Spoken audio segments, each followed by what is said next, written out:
I've had a lot of questions about living without a permanent home, slow travel, and how do I get comfortable on the road. 2 years plus without paying any rent, and I'm going to share with you some of my tips for how I stay comfortable on the road and why slow travel is the way to go. I think it's really important if you're starting out that you find that comfort, and being in discomfort all the time is not comfortable for anyone. So it's not like you have to jump off the ledge all at one time, but that there are in between. So maybe you're going to stay someplace where you've been before and explore, or you're going to try someplace completely new but that feels safe and comfortable because maybe you have friends nearby.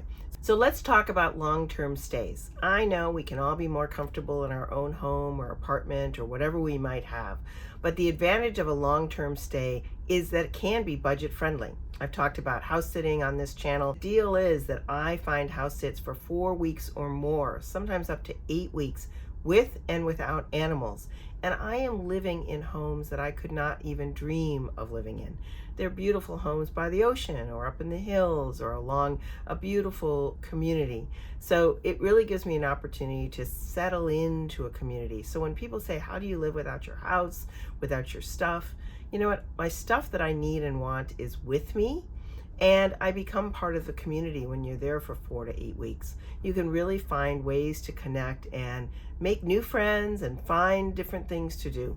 So maybe it is out of your comfort zone, but the more you settle into a community, the more comfortable you can be. And I always say home is where I am, in a home with a pool, near a community center or a pottery place or some place that you can do art outside or a bridge game or pickleball.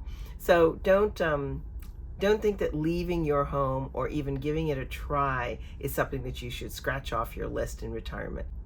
The second thing, of course, is Airbnb. A lot of us have used Airbnb over the years for vacation travel.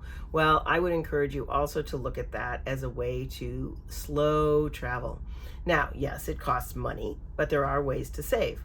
So the longer you stay at an Airbnb, usually the lower the price becomes.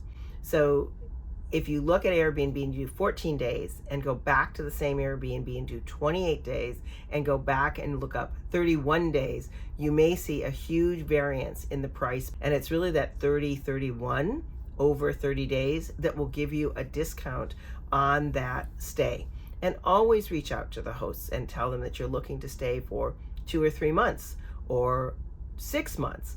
And I have to tell you, at our age, they are thrilled to have us. They know at the house sits and they know at Airbnb that we are not going to wreck the joint. It's a win-win for everybody. Doing some research on that community is a great idea. One of the great places is Facebook. Many communities have Facebook groups. If you're overseas, there are expat groups in every major city and some not so major cities.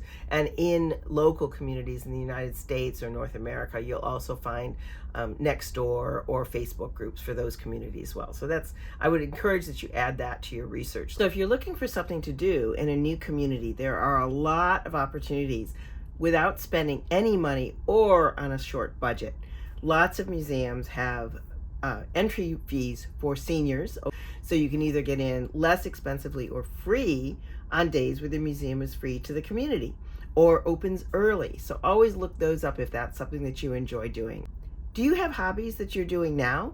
You can find those same groups of people in the new community. Just have to look them up online or look in the community, find the community center. Maybe there's a small fee, maybe there's not. Maybe they're just meeting at a local community coffee shop in order to knit together, or they're doing a book club and you could join a book club.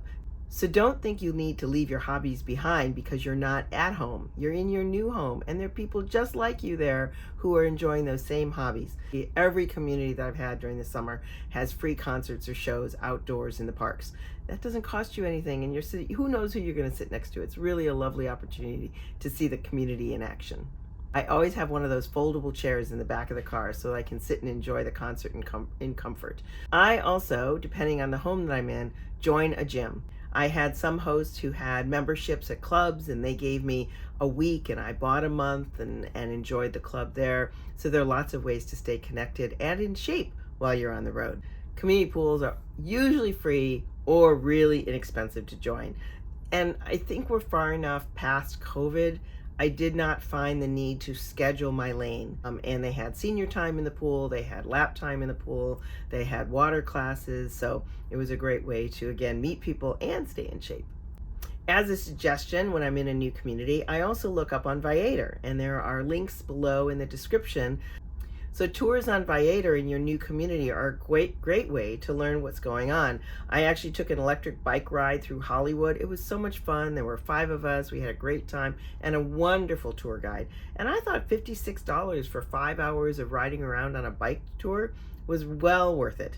And then there's Guru Walk and a number of others, they'll be in the description below, of free walking tours in communities. So if those are available, those are a great way to learn more about the community as well, on a budget. So again, you don't need to sit at home because you may not have a big budget and you don't want to do anything. There are lots of things that you can do inexpensively or for free. So make sure you check out those options when you get into the community or before you arrive. Season also matters in terms of price and in terms of house sitting. If you go to Europe during the summer, you're going to find it very busy with lots of other tourists. You will find Europeans who will leave and want somebody to take care of their house and their pet as well. So look at seasonality. But if you're looking at price, then that makes a huge difference. And if you're going to go to Europe and look for an Airbnb in the height of the summer season, it's always going to cost more than if you did it in the shoulder season, in the fall or the spring. And of course, in the winter, it will be much less expensive. So look at seasonality. The other thing to look at, especially if you're going overseas, is currency exchange. So when people say, I don't know where I want to go, I always say, look at the currency. How far can you take your money? Food is important to me. It may be important to you as well. So I always like to find the good grocers. And what I found is that there are also many local markets. So stepping away from the Ralphs and the Albertsons, but going into the local produce markets is just wonderful. It's a great way to meet people as well as find the freshest produce available. And sometimes at a cheaper price, it depends. Farmers markets are a favorite of mine. I do eat at home alone a lot, but there are twice a week usually that I'll find someplace special to go to try a new food or to just be in a social atmosphere. So finding those sort of things where you can commune with folks, festivals and farmers markets and other places like that, also makes you feel part of the community. So the next video you might want to look at is how I lived for free in Puerto Vallarta, or how to win the house sit and really learn how to amp up your house sitting skills.